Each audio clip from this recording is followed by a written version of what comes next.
activity. And lastly, we're looking at business strategy. And business strategy is really the crux of any kind of strategizing, because it is where the firm or the organization actually creates and sustains a competitive advantage. It's at the business level. The functional level implements it. Corporate level guides it and directs it, but it's at the business level that we actually create and sustain competitive advantage.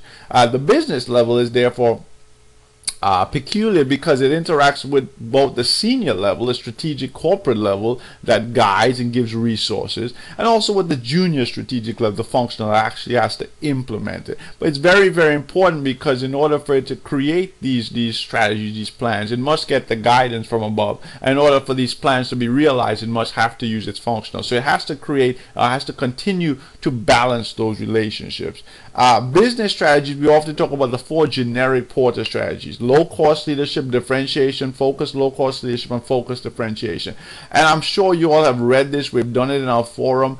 I want you to not only go back and look at these, but also look at the advantages and disadvantages of doing any one of these strategies, because they are there. There are pros and cons to doing any one of these strategies. And I've also, as I implied in my questioning to your forum, recognized that this strategy is not only chosen because of the kinds of competencies the firm actually has, but it also chosen based on, or it can be, I should say, influenced by the age of the firm, the type of product that the firm sells, the life cycle of the industry that the firm happens to be in.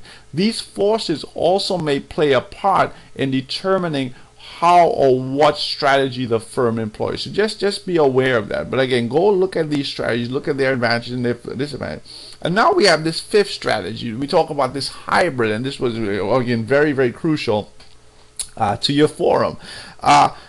Michael Porter, when he created these generic strategies, did not consider hybrid as being a possible one or being an effective strategy. He talked about it being, or considered firms that tried to adopt this as ones that were stuck in the middle, not being good at any one thing, or trying to do too many things and ending up being good at nothing.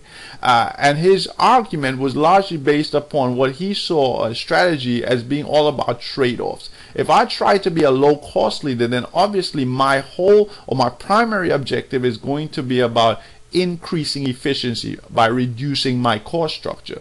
But if I'm doing that, I am necessarily going to have to take resources away from trying to be the quality or the innovative or the most responsive organization in the industry. And so because of these trade-offs, because not only it was difficult to do everything in terms of having all the resources and capital and time or what have you, but also because trying to do these different goals, that these goals themselves were in conflict with each other, is why Michael Porter saw it as not only being difficult or nigh impossible, but also being an infeasible type of strategy.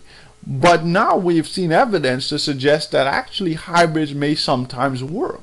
We have Toyota, we have Dell, and essentially what they are, these hybrids are, they are a balance or a mixture of both low-cost leadership and differentiation. That's important because they are not the most, or they don't have the lowest cost structure. They have a lower cost structure to some competitors in the industry, but they oftentimes don't have the lowest cost structure. And they are differentiated, meaning that they have unique attributes, unique characteristics, and try to serve at least more than one or a few segments of the industry, but they are not the most differentiated. So essentially you're getting a good balance. You're getting a nice combo of good prices, of affordable prices, and good quality, good innovation.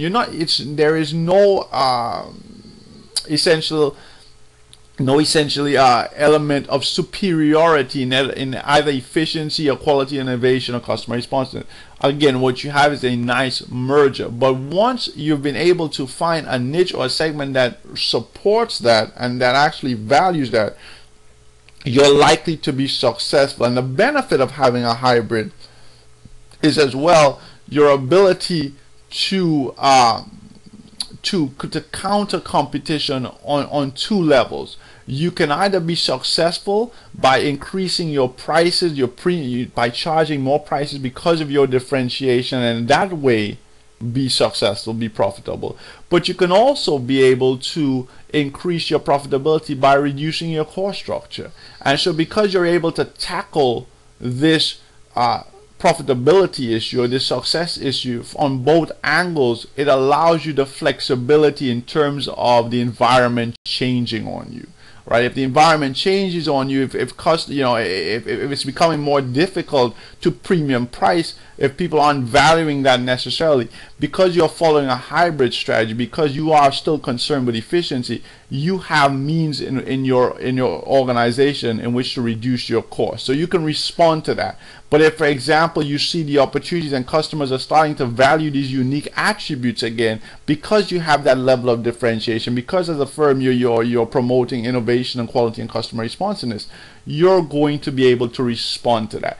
Pure differentiators cannot respond to those to necessarily as effectively as hybrids to that pressure for cost reduction, because they normally have to sacrifice efficiency for the quality and innovation and customer responses that they need to create in order to attract customers.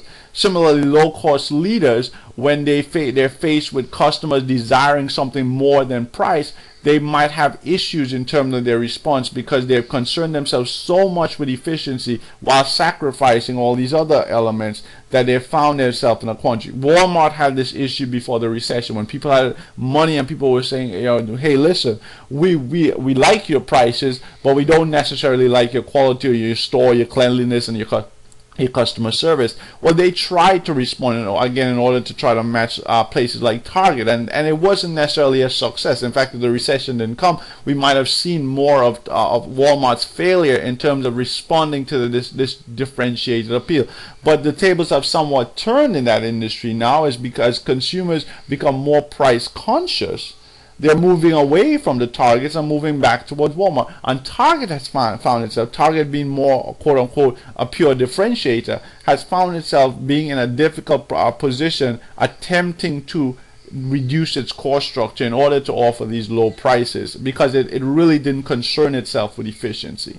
With respect to a company like Toyota, you see, because they balance both, they can respond more effectively to changes in the in the environment that promote cost consciousness. They can reduce their prices, and even if they don't reduce their prices, because their cost structure can be reduced, they can still be profitable.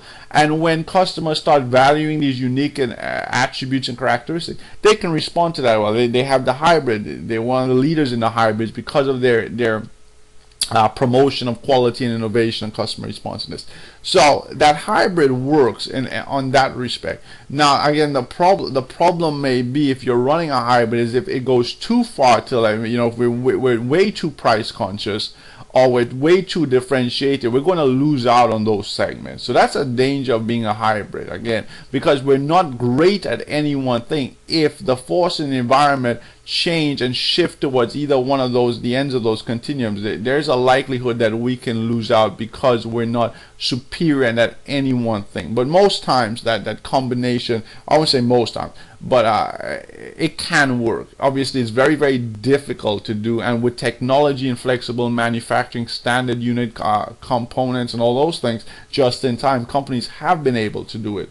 But very few companies can do it well, can have that nice mix and blend of efficiency and quality, innovation, and customer responsiveness, price and differentiation. Very, very difficult and challenging, but the companies that have done it have been successful. Okay, and that is the end of our review. Any questions that you have, obviously, please feel free to ask me. Hopefully you would have understood what I said, and you can play this back again and again and try to figure out if you didn't understand what I've said, what I've actually tried to say to you today. So I hope it helps you, and I look forward to some great answers on your examination. Take care.